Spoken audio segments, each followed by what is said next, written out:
Safety, Disaster and Emergency Studies. Thank you so much, Doc, for joining us here on the Morning Star. Oh, you're welcome now today. I hope you're well. Very well, thank you.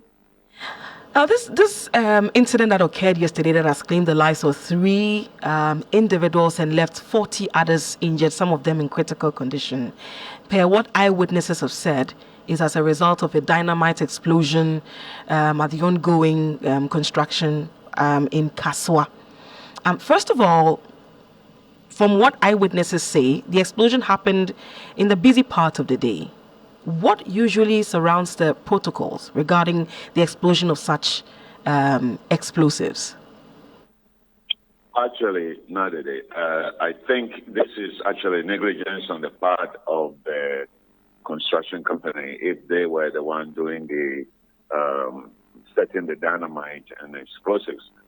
Because in a human settlement, whenever you're going to do something like that, you have to at least warn the people in the area, also evacuate them. Even if you have built a protective wall around the immediate area that you plan to do the explosion. For example, in the middle of New York, a high-rise will be collapsed, and they will tell all the surrounding buildings, because any damage that comes out of your explosion to anybody's building or property, you are on the face of it, prima facie, you are responsible. So if you don't do that, you don't build a wall around the immediate explosive area, you don't evacuate the people, you don't warn the people, and you don't even wait. Even if you do it at night, it will still result in the same kind of casualty, if not even more. So this is pure negligence on the part of the company doing the construction, that they retain the explosive expert to set the explosives. This kind of thing should not happen, and it wouldn't happen in any civilized society. It's not an accident. It's an intentional conduct on the part of the people doing, because they are in a position to know, or should have known, the consequences of the action. I mean, it's interesting you say that this could not have been an accident, because I was just about asking what if the dynamite detonated Parazao by accident? The dynamite, you set the degree of energy, explosive yield you want to obtain. You should estimate the trajectory from the ricochet, when the dynamite goes up, when the blasting cap goes up, and then the C4 is discharged. It's a very simple calculation that you have to do.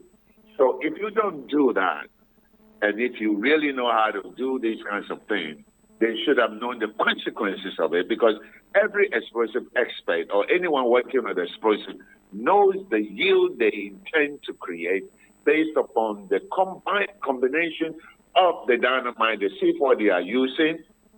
If you use more C4, you are going to end up with higher yield of power, destruction, or explosion. So this is not something that an amateur would do it. And that is why I'm saying this is intentional. They didn't care about the people, because you see, once some of these road contractors give bribe to authorities that gave them the contract, they don't care about what they do. They don't care to what the people suffer. They don't water the road. It's full of dust. They do explosion. They divert road without warning. And this is as a result of the fact that as a nation, we have lost our moral compass. At this point in time, I mean, it beats my mind how the explosion could have been done around that time. Is it even advisable to use such an explosive in a construction in a busy area as we have in that on that particular stretch? Actually, even if you do it at night, it will yield. It could even be more disastrous at night, because people will be sleeping. People would have come from home, from school, from work, and they are at home sleeping. So that would even be worse than in the daytime. So to answer the question directly, it's not a proper thing to do to set up explosives in the middle of a busy settlement with a lot of people and property and cars and businesses.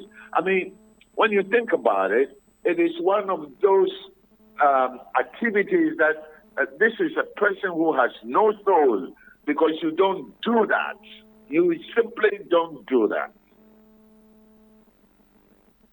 And then again, usually with such constructions, who supervises? Is it the Ministry of Roads and Highways?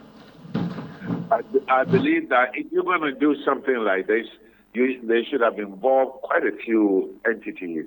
And I believe that if they had consulted the Ministry of Roads and Highways that they were going to do that, I think they probably would not have agreed to that. And then the Ministry of Mine knows more about explosives than probably any other ministry. So they should have. I believe that any intelligent contractor may have consulted or should have consulted the Army Ordnance's office for advice, because they know more about explosive, targeted explosive, and the effect of it, the trajectory of it, and the ricochet effect of what could happen, not only from the C4, not from the dynamite you use, but also from the collateral explosion that can happen. If you blast a rock, it will fly around.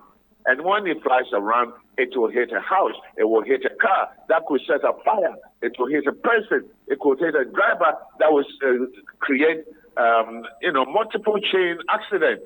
So the consequences are so many that I cannot believe that a road contractor, allegedly with the expertise to do road construction in an urban center, doesn't know the consequences of this kind of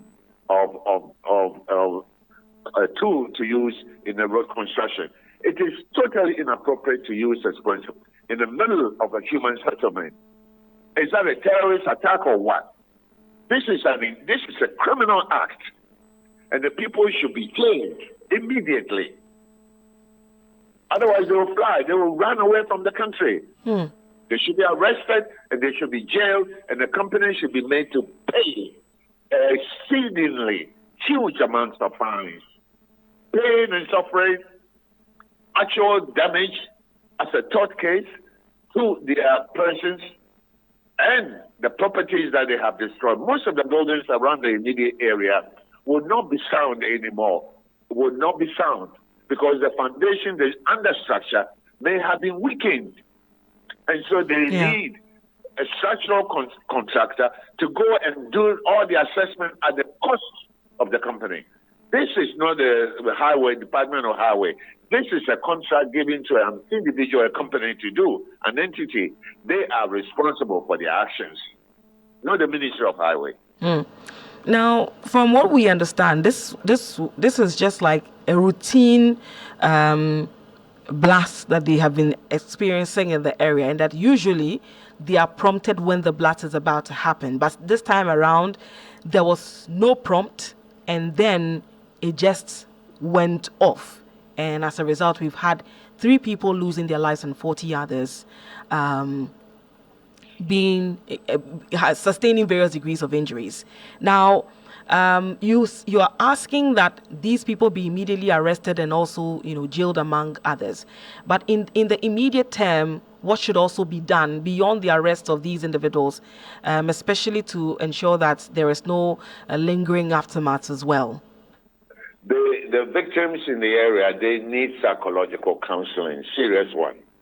Because every time you suffer this kind of damage, the moment, even if when you're in a car and there's a backfire of a, say, throttle, boom, you become very alarmed, and it changes your conduct. You can ask any soldier that has been in combat before. You hear this kind of blast. They suffer from post-traumatic stress disorder forever. So they need counseling. And the buildings need to be structurally assessed to determine their structural integrity, and if there are supposed to be repairs and retrofitting or more pillars or whatever to sustain the buildings, it is important they do, because if they don't, a little tremor would collapse some of these buildings. Do you think we take these issues seriously? Do we put premium on lives? Because for many, it's simply unthinkable that you would detonate an explosive in such a busy environment and not think that there will be consequences. Do we put any premium on lives at all? Now, the only legal word I can use to describe this action is depraved heart. They don't care about the consequences because they are depraved. All they care about is the money, the money. If you die, so what? You're a Ghanaian, your life is worthless, because our society, our government have made it possible for foreigners to come to this country to disregard that. It's so painful. As a disaster risk management expert, I get very angry about these things. Government doesn't even take disaster risk management seriously, let alone contractors. What do they care? They don't care. You die, you die. How much is the value of a Ghanaian according to our life insurance or the occupational risk insurance that people get? Maximum that they will recommend for you will be like 1.5 million Ghana cedis for a whole life of human being lost. The lawyers should go for the cut. They should go for more money. And they should make sure the assets of these companies, just as we have judgment that the government, Ghanaian assets can be attached and seized in other countries, they should go for these countries, these companies the same way, and go after their assets, not only in Ghana, but wherever they originated from, they have access. Wherever they are doing business, they should go after them. Because these are a group of people with depraved heart. They are trying to mine the quarry, the stone they met, so as to reduce costs. We understand that. But you don't reduce costs at the risk of human beings. Today, the Ghanaian life means absolutely nothing to people who are mining, whether it's Galamsey mining or quarry mining. They do whatever they like because we have allowed it to happen to us.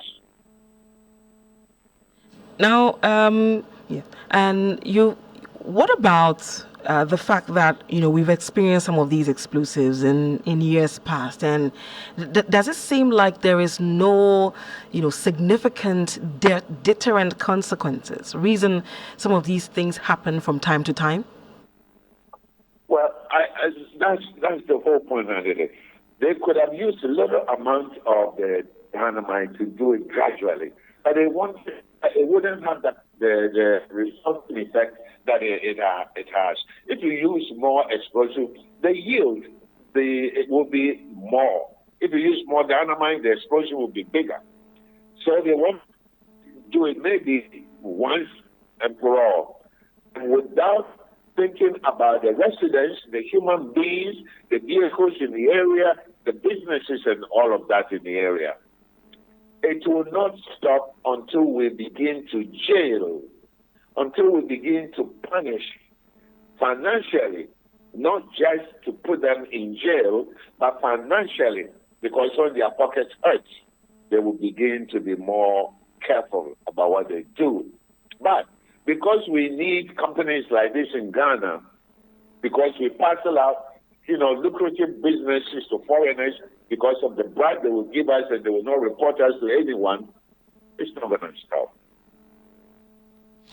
Doc, thank you so much for your time. We are grateful that you were able to speak to us.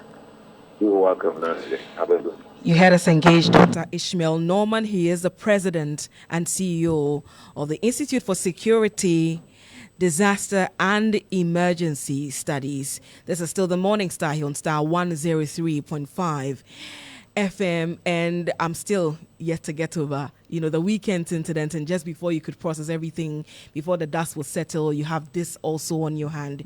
You wonder exactly what is going through people's minds, really. Africa is rich and not poor. Go to the world. That when the African